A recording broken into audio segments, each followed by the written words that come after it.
ACSM Career Spotlight webinar on careers in exercise physiology. I'm Heather Turner at the ACSM National Center, and we're excited that you're able to join us for the 5th event in our new Career Spotlight series. In order to keep background noise at a minimum, we will mute all phone lines during the initial presentation. However, we'll leave plenty of time at the end for questions and interaction. There are 2 ways to ask a question. The first is to raise your hand using the hand icon on the left side of your toolbar. If you select this icon, I'll unmute your phone line and you can ask the question via the phone. Or if you would prefer to not ask over the phone, you can type your question in the question portion of the toolbar, and I'd be happy to read that aloud to the group. This event will offer 1 ACSM Continuing Education credit, and following the session you'll receive an email with the CEC information as well as a link to a brief survey. Please take just a few minutes to complete the survey because every survey response is reviewed and used to plan future offerings. Now let me introduce today's speaker. Dr. Patty Friedson is a professor and chair of the Department of Kinesiology at the University of Massachusetts Amherst. Her innovative investigations using novel techniques to assess physical activity have established her as a leader in the field of kinesiology. She has been a productive scholar with over 100 peer-reviewed journal articles, 18 book chapters, and co-editor of several books. Dr. Friedson has made numerous important contributions to ACSM. She led the New England chapter as president and the National ACSM as a trustee and a vice president. She served on the editorial boards of numerous ACSM publications and was selected to give the presidential lecture at the 2001 annual meeting and the ACSM Curitin lecture in 2003. In 2004, Dr. Friedson received the University of Massachusetts Chancellor's Medal for her distinguished faculty lecture, and in 2007 she received the university's Outstanding Accomplishments in Research and Creative Activity Award. Dr. Friedson has served as a mentor to numerous graduate and undergraduate students, and her students have been well prepared and gone on to productive careers. ACSM greatly appreciates Dr. Friedson's willingness to share her knowledge. Dr. Friedson? Thank you very much, Heather. It's a pleasure to be here, everyone, and I guess I have to start off by saying both good morning and good afternoon, depending upon where you are located in the country, and I assume we have some people it's still morning. Those of us on the East Coast, it's good afternoon. What I have planned today is a short presentation about my views about career options in exercise physiology, and then I'm going to talk a little bit about what I've done and how I got to where I am today, and then the latter portion of this hour's webinar will be dedicated to answering questions that hopefully many of you will have.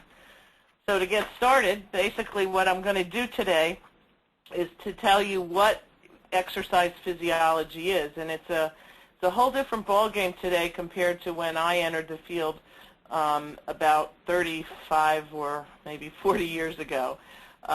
What the education requirements are for focusing on exercise physiology in your undergraduate and graduate possibly curriculum, different career paths that you might consider with having this expertise and degree in exercise physiology or a related discipline, and then sort of the winding career path that I took to get to where I am today.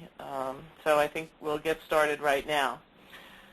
So when you use the term exercise physiology, the first thing that comes to my mind as we look at how this field has developed and matured over the last 30, 40, 50 years is it what's called an academic discipline or a profession?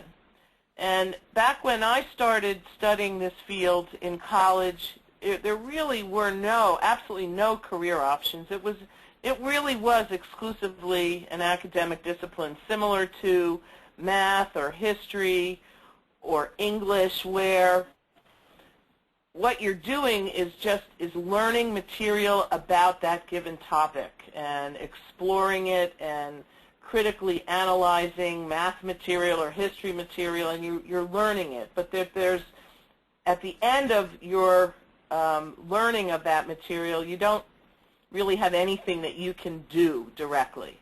So it's almost like a liberal arts kind of field, and that's really what it was when I entered into it.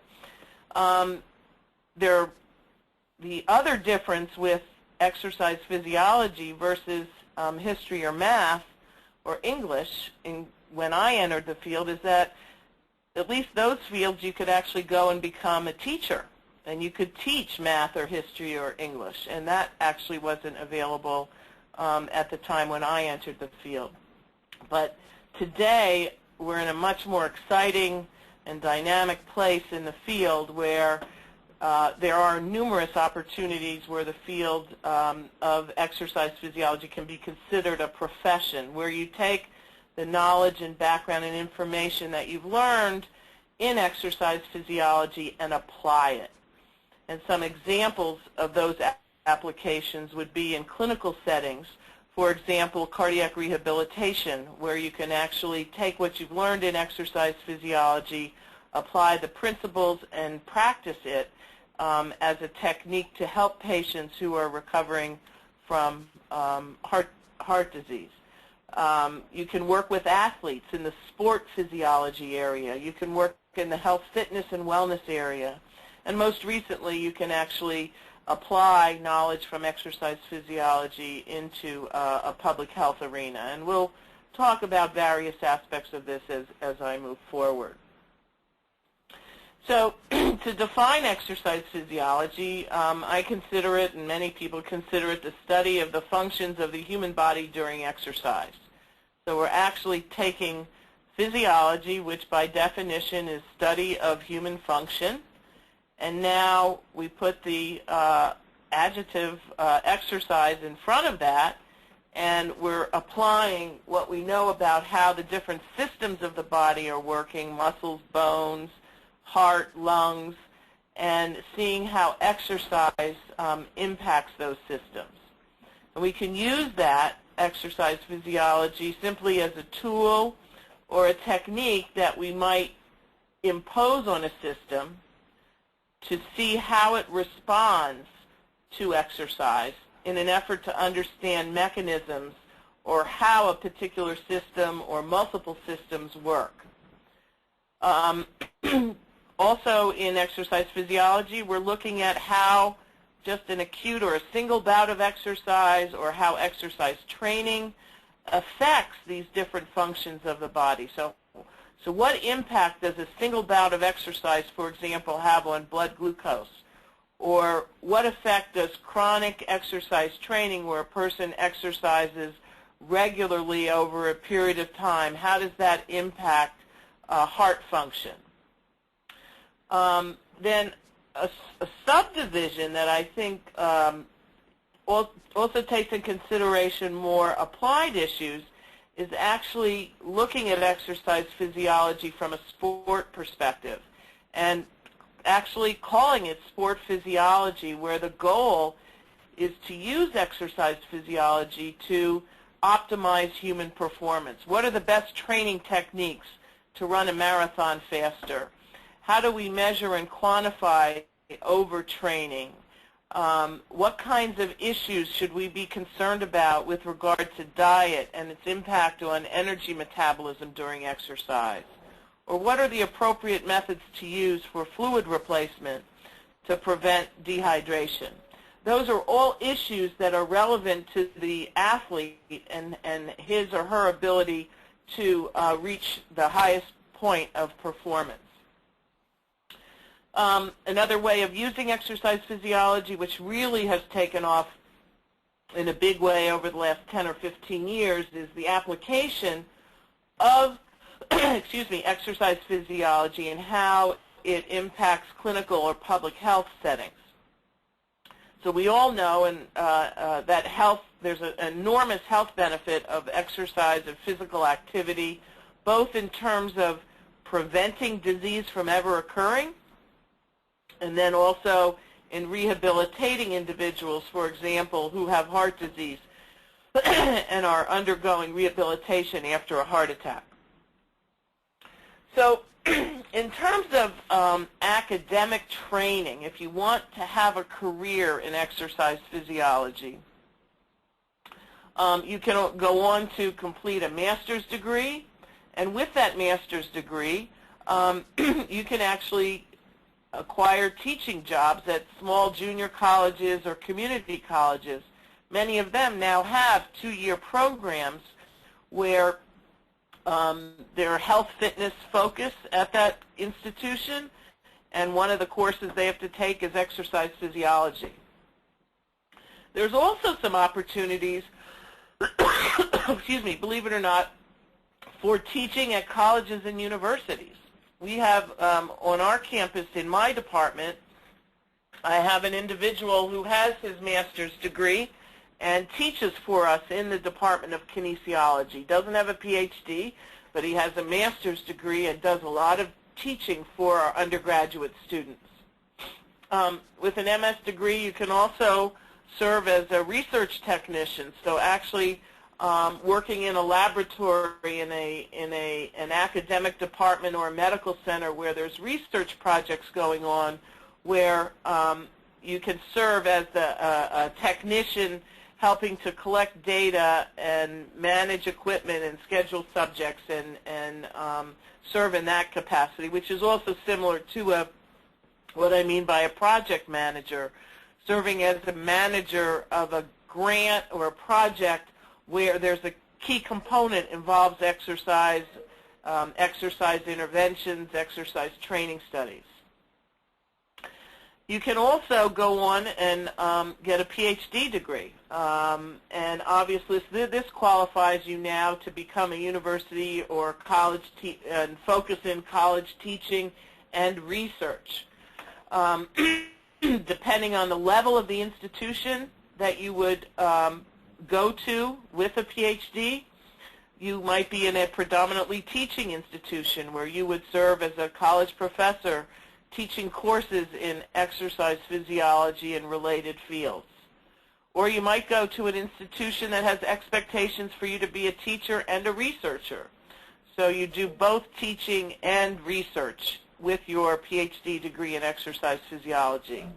And third, doing, you see I have the terms reversed here, research and teaching, where you're at a Research One institution, a large, usually large institution where research is what puts that institution on the map, and you're expected to have a very productive research operation in addition to doing teaching in the department. And for this third one, what's highly recommended in 2010 is before you actually take on those kinds of positions with a major focus in research that you actually secure postdoctoral training to really orient you to a research career. If you're interested in going to graduate school and your interest is in exercise physiology, it's absolutely critical that you look at the course requirements and the type of program being offered. Some graduate programs have a bigger focus on science and research, as we do at UMass.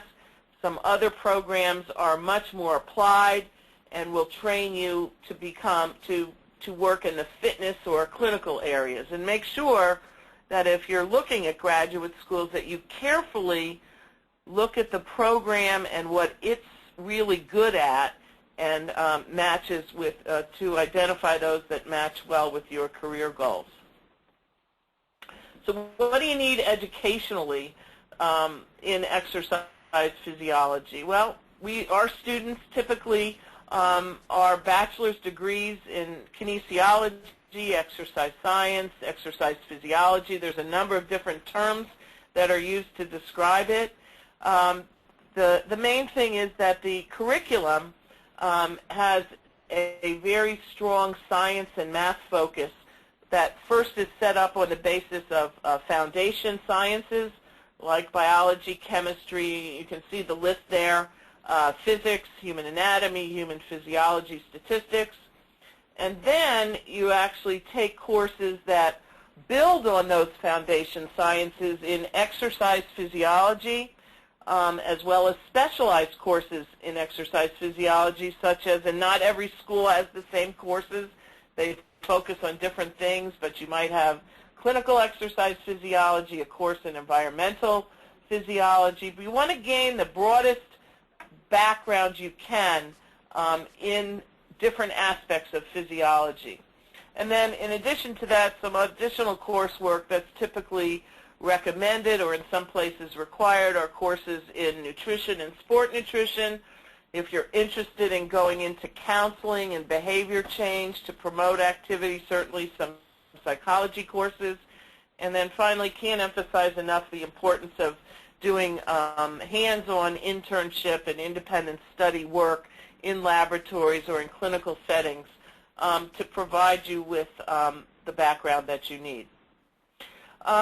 We also see undergraduate students that actually have come from different fields, and because of their own personal interest where they've gotten into exercise as part of their lifestyle, they decide they want to leave their accounting jobs or English teacher jobs and go into our field of, and we see students that actually go on to get a second bachelor's degree in kinesiology or exercise physiology, or enter directly into the master's program where students actually fulfill their undergraduate requirements while enrolled in our graduate program.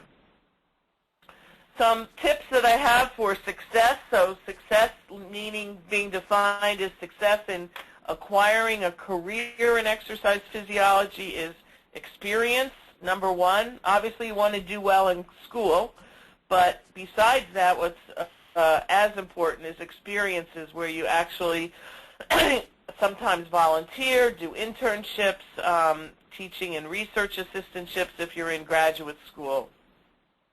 Talking to people who are already in the field as you're doing today, although I haven't given you a chance to talk yet, you will, and networking with people in the field to find out different options of what you can do. And certainly ACSM and being part of ACSM is a great way to network with colleagues and investigators and professors to get a better sense of that beyond the doors of your institution. Being persistent, never taking no for an answer, not being obnoxious about it, but always pursuing your dream and trying to move forward. It's always a good idea to be persistent. And of course, last but not least would be using certifications in the different areas in the field to provide qualification documentation for what you're doing. So what can you do with an undergrad degree in exercise physiology? Certainly the health fitness field is the primary avenue for individuals with degrees in this.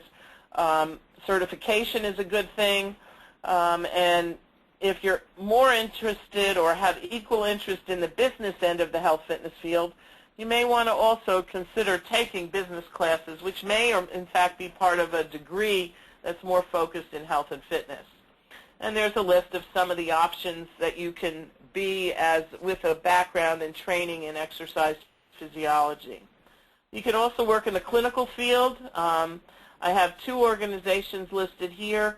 The Clinical Exercise Physiology Association which is an American College of Sports Medicine affiliate, as well as another group called the American Society of Exercise Physiologists. So you can work more excuse me, in the rehabilitation area. So this is just another slide that actually shows you some of the information about the ACSM affiliate. There's a website listed there, and you can actually join as a student very inexpensively and have access to sort of the latest and the greatest information about becoming a clinical exercise physiologist, which I believe there will be a specific webinar just on that field. So what can you do with a master's degree? Same with a bachelor's degree, but hopefully at a higher salary and in a higher level position. So you might be working in the health fitness area, but now you might be supervising a number of health fitness instructors and delivering professional training to them to make sure that they're using a proper approach to working with clients. You can be a lab coordinator. I currently have two individuals in my lab who are with their master's degrees that are full-time lab coordinators and project directors. So how did I get to where I am? And I'll try and go through this pretty quickly to give you guys a chance to ask me questions. Well, I began at the University of Michigan in the nursing program. And for any of you that are avid athlete fans kinds of people, you should all understand what I mean by Go Blue. At the time, I played on the basketball and tennis teams. And in nursing, I found myself really enjoying the anatomy and physiology classes, but putting it mildly, I was not a fan of what I was doing in the hospital at all. So what did I really want to be? As I got more and more into the clinical part of nursing, I realized more and more that this was not the career for me. And so I looked at myself and I said, well, I liked and I was good at sports, so logically I should be a phys ed teacher. Now remember, this is many years ago. So I switched my major from nursing to physical education.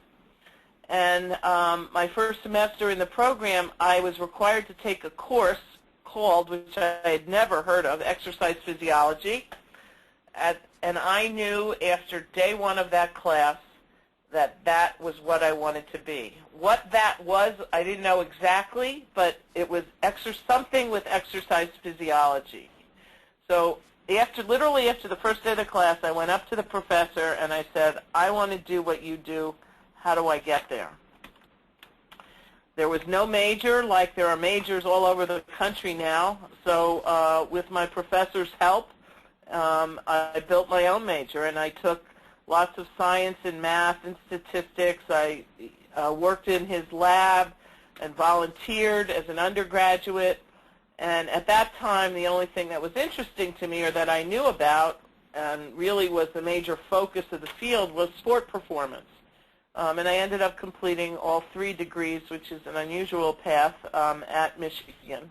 And seeing that I was so narrow in my focus, having spent all that time at Michigan, those are pictures of the campus, by the way, on the left, a couple of buildings at Michigan.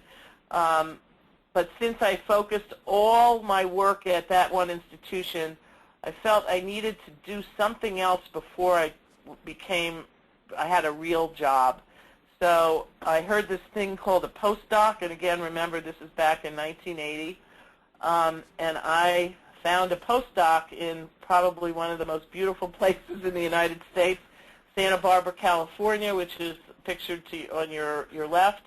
And I did a 2-year postdoc at a place called the Institute of Environmental Stress, where I had some more research training, gave me a broader perspective of the field.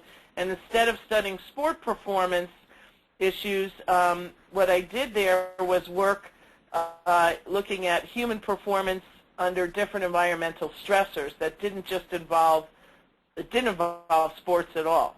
Was looking at exertion and how people responded to different environmental stressors like high altitude and air pollution and those kinds of things.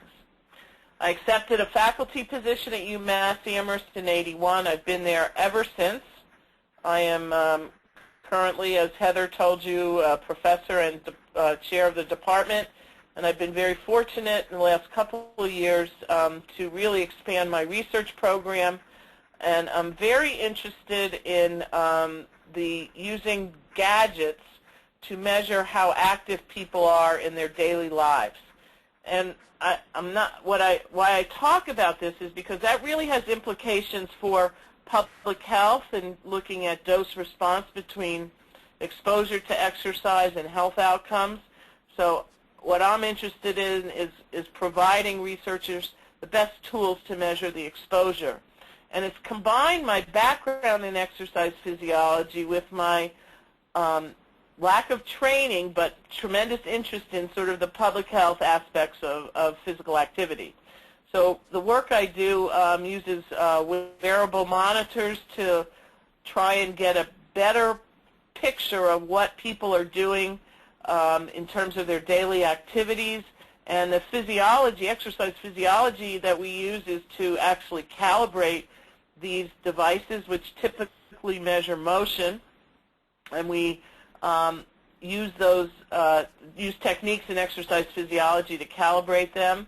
I also work in statistics and math with a colleague of mine for how the data we collect are processed. And there's even some engineering involved, which I sort of stay away from, but as I show you, I'll talk about that in a second. So again, we're trying to come up with the best way to quantify physical activity dose for studies that are interested in dose response. And this is a picture showing you how we're using some exercise physiology techniques. We're measuring this subject's oxygen consumption, and you can see a bunch of contraptions on his body that are being used to monitor what he's doing, and then we calibrate those devices by comparing them to the metabolic measurements. And these are just some data collected from some of that work. There's some metabolic data here. You see METs on the x-axis. That's what we measure with the metabolic measurement system, and then we estimate the METs from the different gadgets that are being worn on the body during all those different activities. Those are a sample of some of the activities we measure metabolic rate in. So I got to say, I found my dream job at UMass. I still to this day can't believe they pay me to do what I do. I'd pay them to allow me to be as happy and content with my career and my job choice. It's fun, it's exciting, it's rewarding, and we do a lot of collaborations working outside of our department, and I spend a lot of time with my math and engineering colleagues that has allowed us, I think, to be successful in really taking our research to the next step.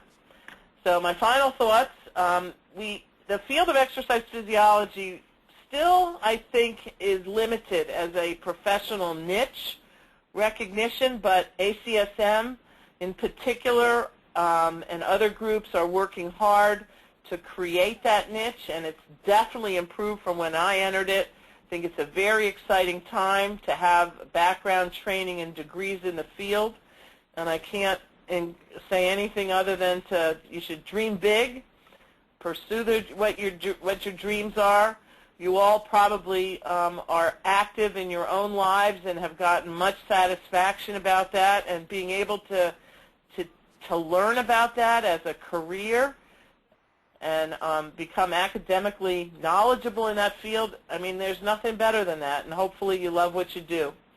I think it's a great time to gain expertise and training and degrees in this field, as we certainly know every day more and more from the research that physical activity and exercise is huge in terms of health and disease prevention, and I think we're going to see that even more if we ever get some health care reform in this country. Prevention and prevention through exercise will be a big part of that. So be proactive and creative, and I think that's it. So I think I went a little over my instruction time. I didn't realize quite how long I would talk for, but now I'm done, and I'm looking forward to answering any questions you might have. Great. Thank you so much, Dr. Friedson. And just a reminder for those that are participating, there are two ways to ask questions. You can raise your hand by clicking the hand icon on the left side of your toolbar, and I'll unmute your phone line so you can ask the question directly. Or you can just type your question in the question portion of the toolbar, and I'll be happy to read that. Just starting out, we have a question that says, what are the main things I should look for or ask for when investigating grad schools? Well, I'm going to put that back on who's ever asked that question. First of all, I think you need to make sure that you identify programs that are focused in what you're interested in. So, for example, if you want to become a researcher and a university professor, and you have an interest in exercise and bone, I think you want to look first, before you go to websites and looking at colleges and universities, go to the library. Well, people don't go to the library anymore, but look up studies on exercise and bone and identify some key researchers that have worked in that area and are publishing a lot in that area. And you want to try and match your interests with the institution that you're applying to. Now, in the health fitness area, that's not as critical, but what is critical in that regard is if health and fitness and cardiac rehab are the areas you want to focus in, you don't want to go to an institution where the primary work there is research. It's more going to be those programs that are strong in clinical and in the health fitness arena. So I think the key is identifying programs that match with what your interests are. Okay, and this question kind of goes along with that. This person wants to know what types of things make a grad school application stand out from all the others? Great question, because I think in the however long I've been doing this, I've probably reviewed, I don't know, 10,000 applications, or maybe not that many, but a lot. And what's really important for me in terms of identifying graduate students for my program is the personal statement and the explanation that describes why the student is interested in pursuing graduate school and what he or she brings to the table about what is it about him or her that makes them unique or qualified to come into the program. Now, I definitely look at grades and I definitely look at GRE scores, but I am, as long as those two are acceptable, meaning B plus average and a reasonable GRE score, that personal statement really makes a difference. And I think reasons that are there, that like so-and-so wants to come into my research program because they've read papers in this monitoring area and are fascinated by it, and those kinds of things where they've actually researched the institution, researched a particular person, is very important. So a person to work with.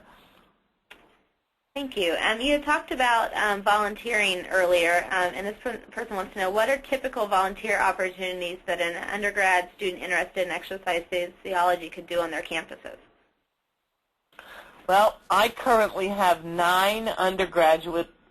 They're volunteers, but they're also in some cases are getting credit for doing independent study. So it's sort of like combined volunteer independent study where they actually are working on research projects in my lab with me and my graduate students, helping to collect data. We meet with them once a week and talk about what we're doing and read papers related to what we're doing.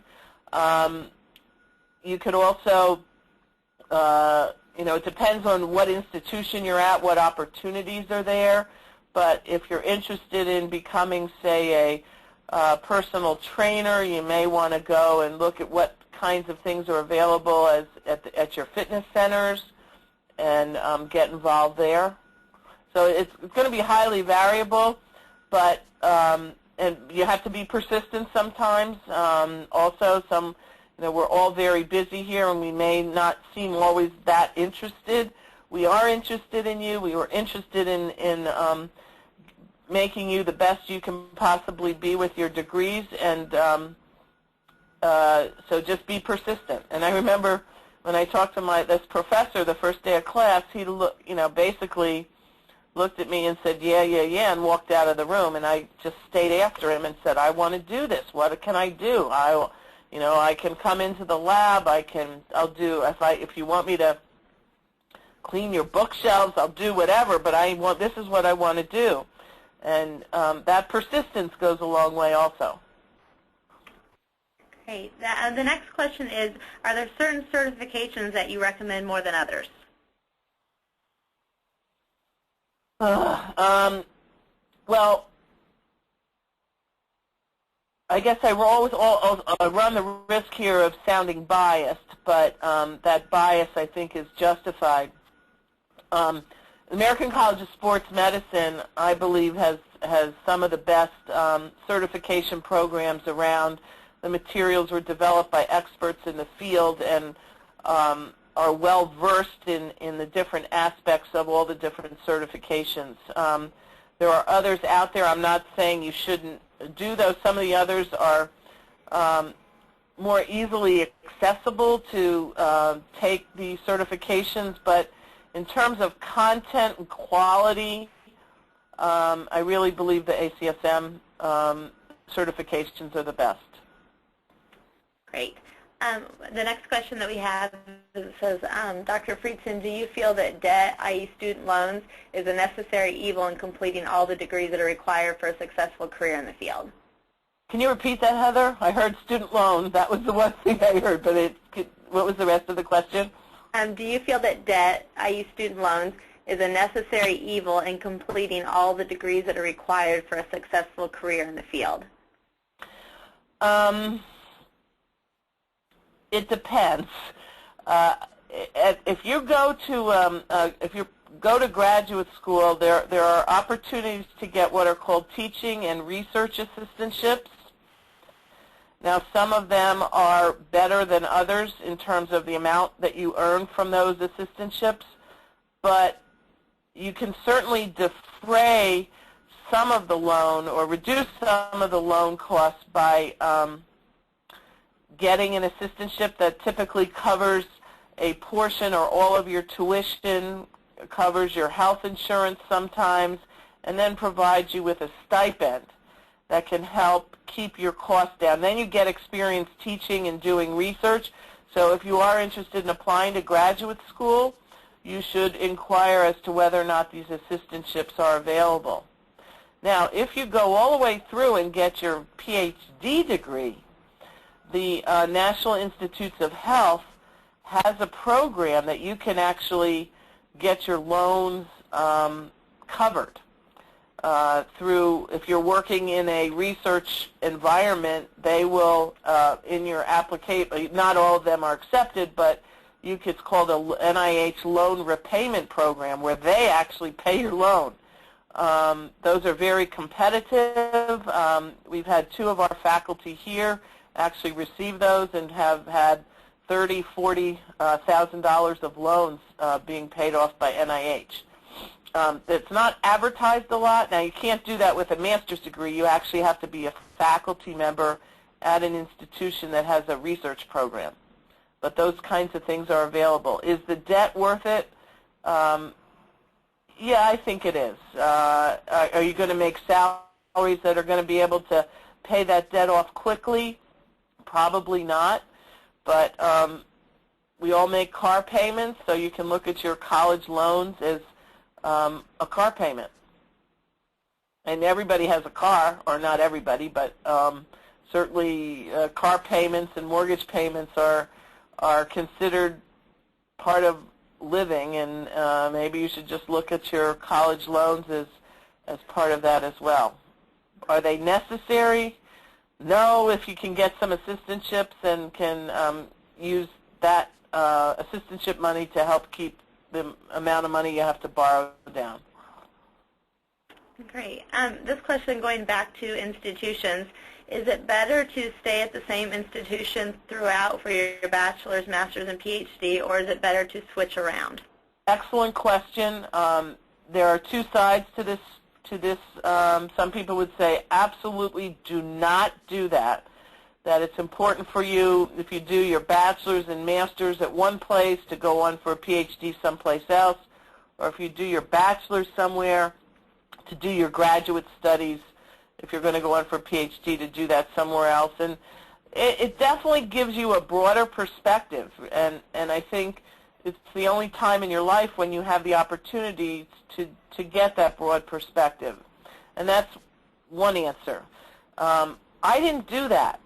I did all my degrees at one institution and then did a postdoc. The advantage of that is my momentum, once it got started, was on high gear the whole time. I think when you go to another institution, it takes you 6 months or whatever to get used to that institution and to get your work going. I never had that, so I was pretty consistently productive throughout all of my degrees. But there are some people who would argue that you should never do that. But I think I've been pretty successful, so it didn't seem to hurt me by doing that. Now, I did do a postdoc to get that broader perspective and to have a little bit more research experience before I took a job on. So I don't think there's a right or a wrong answer there. I will tell you that more people will say it's better not to do all degrees at one institution. But I'm an aberration, I guess, because I think I've done okay with having done all my degrees at one place. The next question is from Emily, and she wants to know, are there government jobs that you're aware of that would be likely to hire an exercise physiologist with a master's and an ACSM HFS certification? Government jobs. Yes. I think you'll see, I think in public health agencies, like state public health agencies that are putting physical activity and exercise, and they're using those in the same breath that they use smoking cessation or prevention of HIV or those kinds of, it's going to be on the same page as those. And in order to be effective in providing public health kind of intervention, exercise promotion, that they're going to need people with expertise in physical activity and exercise. If that's the kind of job that you're thinking about, I'd encourage you to also look at some coursework in public health to provide that public health perspective in health promotion. Are they around a lot now? Not so much, but I think we're going to be seeing more and more of it, especially in the obesity prevention. If the public health units in different states take on obesity prevention as a major initiative, and most of them have, and with Michelle Obama, that's going to be her big thing. Physical activity is a part of that. Exercise is a part of that. You need to know about exercise physiology to be qualified to do those kinds of things. So, but if that's the route you want to take, particularly in the government end, I'd encourage you to take some health promotion and or public health kinds of courses. Great. Then we have a question from Stacy, who wants to know, what should I expect as initial salary range for a career in exercise physiology? Well, I think that depends on your level. I think in the health fitness area, you're talking about $30,000 to $40,000. Although, you know, I have some people who have graduated with their bachelor's degrees here and have gone on to set up their own personal training businesses and are earning six figures in the personal training area. But they're also very entrepreneurial. If you go to work for somebody in the health, fitness, personal training, probably $30,000, $40,000. With a master's degree, you can add $5,000 to that. So let's say $35,000 to $45,000. And then if you're a professor, it doesn't pay very well, but it's very rewarding. Starting professors, assistant professors in our field are earning around $55,000 or $60,000. Great. Those are all the questions that we have submitted from participants, but we have one that we always ask from ACSM, and that is, how has your involvement in ACSM over the years helped you in your profession, and how do you think it might help those on the call? I've been a member of ACSM since I was an undergraduate student, and I think I joined in, actually not an undergraduate, I correct myself, I was a graduate student, 1978. And I've been a member ever since. It's a great organization. I have some of my best friends who are my colleagues. I became friends with them through ACSM. There's a lot of opportunities, such as I think these webinars are a great idea. So I think there's a lot of things for students that they can gain from being part of the organization. The meetings are great, the journals are great, and everybody's into exercise, and they promote it in various and different ways, and it's been a wonderful experience for me. Great. Well, those are all of our questions. So I just once again like to thank Dr. Friedson for your willingness to share all the wonderful information with the students and the others on the call. So thank you very much. You're welcome. As a reminder, ACSM is offering many of these Career Spotlight webinars each month, so please be sure to visit the ACSM website at www.acsm.org for a list of future offerings. This concludes today's event. We thank you for participating and have a wonderful day. Okay, thank you.